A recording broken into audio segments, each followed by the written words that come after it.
طالبان نے خیبر پختونخوا کے پاس 2 ایریاز پہ قبضہ کر لیا ہے اور وہاں پر اپنی حکومت لے آئے ہیں. افغانستان میں ہم نے بہت خوشیاں منائی. ہمارے جو وزیر اعظم صاحب تھے انہوں نے یہ فرمایا کہ حقیقی آزادی مل گئی ہے وہاں پر. بھائی حقیقی آزادی مل گئی ہے تو آپ دیکھ لیں کہ اس حقیقی آزادی کا پاکستان کو کتنا اس کی کیا قیمت ادا کرنی پڑی ہے.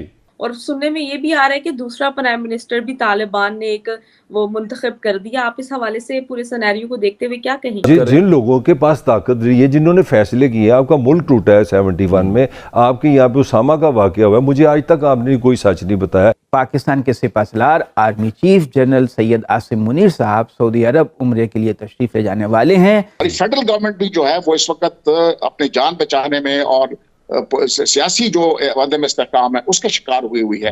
اس کی جیب میں پیسہ نہیں ہے. ہم بڑے مشکل حالات سے گزر رہے ہیں، ہمارے پاس کھانے کو پیسے نہیں ہیں، ہم نے لوگوں کے قرضے واپس کرنے ہیں، لہٰذا آپ لوگ پیٹ پر پتھر باندھ لیں. سر یہ کیا سچویشن چل کیا رہی ہے آخر کہ ایک مطلب کنٹری میں دو مطلب پرائم منسٹرز؟ نہیں، ایک کنٹری کے اندر اس کو کہتے ہیں سیول وار، انڈیفینیٹلی یہ سیول وار ہے. تو اس میں اگر آپ ایک پیرالل گورنمنٹ ڈکلیئر کرتے ہیں تو یہ کوئی قانونی بات نہیں کہ ایک کنٹری میں 2 پرائم منسٹر ہیں. ہماری تو حالت یہ ہم کہہ رہے ہیں زرعی ملک ہے اور 30 لاکھ ٹن گندم ہمیں منگوانی ہوگی اس سال میں. بھارت کے مقابلے میں آپ اپنے آپ کو دیکھ لیں، میں ان کی وجوہات میں نہیں جانا چاہتا ہوں، لیکن آپ اپنی حیثیت دیکھ لیں بھارت کے مقابلے میں، اور بھارت کی حیثیت آپ دیکھ، وہ ایک مالدار ملک ہے، وہ ایک بڑا ملک ہے، وہاں پر دہشت گردی نہیں ہے.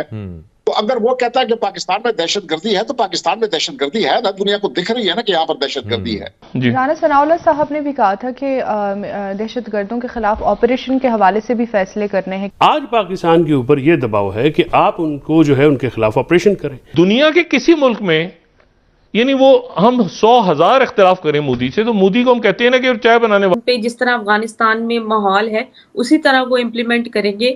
ابھی تو خیبر پختونخوا تک محدود ہے اور وہ لوگ وہاں کے جو رہائشی ہیں وہ ان سے خوش بھی ہیں، بلکہ ان کے ملیٹنٹ میں بھی ایڈ ہو رہے ہیں. ٹھیک ہے، ان کے مطلب گروپس میں بھی ایڈ ہو رہے ہیں جو وہاں کے ملیٹنٹ ہیں.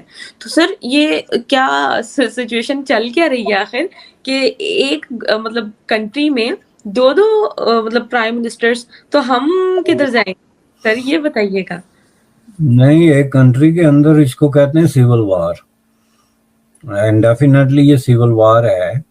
تو اس میں اگر آپ ایک پیرالل گورنمنٹ ڈکلیئر کرتے ہیں تو یہ کوئی قانونی بات نہیں کہ ایک کنٹری میں 2 پرائم منسٹر ہیں. ایسا جو ہے وہ ہسٹری میں بہت دفعہ ہوا ہے، جب جو ہے وہ جو بھی ملیٹنسی تھی یا جہادی قوتیں تھی انہوں نے اپنے طور پہ جو ہے وہ اس طرح کی حکومتیں ڈکلیئر کی اور ان کو آن گراؤنڈ انہوں نے امپلیمنٹ کیا.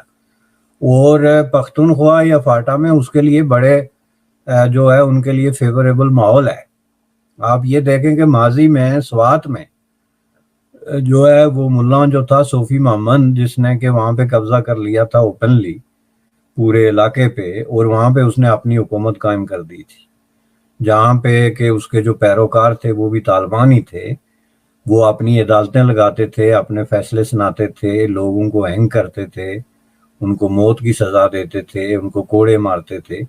تو جب آپ اپنا پورا ایک جسٹس سسٹم قائم کر لیں اور آپ جو ہے وہ اس طریقے سے اپنا ایک پیرالل سسٹم اس کو کامیابی سے چلاتے رہیں، تو اس کا مطلب ہے کہ اسٹیٹ کی ریٹ جو ہے وہ اس علاقے پہ ختم ہو گئی.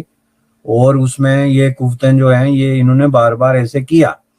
اور آپ کو یاد ہوگا کہ وہ معاملہ بھی انہوں نے جو ہے وہ درست طریقے سے اس کو ایلیمینیٹ نہیں کیا تھا کہ ان پہ فورس کا استعمال کر کے تو ان کو کوئی نشان عبرت بناتے، بلکہ وہاں بھی بہت بڑی بارگین ہوئی تھی، جوڑ توڑ ہوئی تھی، جس کے نتیجے میں وقتی طور پہ تو انہوں نے اپنی ریٹ واپس کلیم کر دی. لیکن ریئلی اس علاقے کا جو رول ہے اور اس علاقے کا حکم جو ہے وہ پھر بھی جو ہے وہ طالبان چلاتے رہے، اور اب بھی ان کے ہاتھ میں بہت سارے اس طرح کے علاقے ہیں، نئے علاقے ہیں. کہ افغانستان میں ہم نے بہت خوشیاں منائی. ہمارے جو وزیر اعظم صاحب تھے انہوں نے یہ فرمایا کہ حقیقی آزادی مل گئی ہے وہاں پر. بھائی حقیقی آزادی مل گئی ہے تو آپ دیکھ لیں کہ اس حقیقی آزادی کا پاکستان کو کتنا اس کی کیا قیمت ادا کرنی پڑی ہے کہ ہم اس لیول پہ پہنچ گئے. دوسرا یہ ہے کہ افغانستان کے حالات کو بھی ہمیں سمجھنا چاہیے. وہاں پر جو ہے جو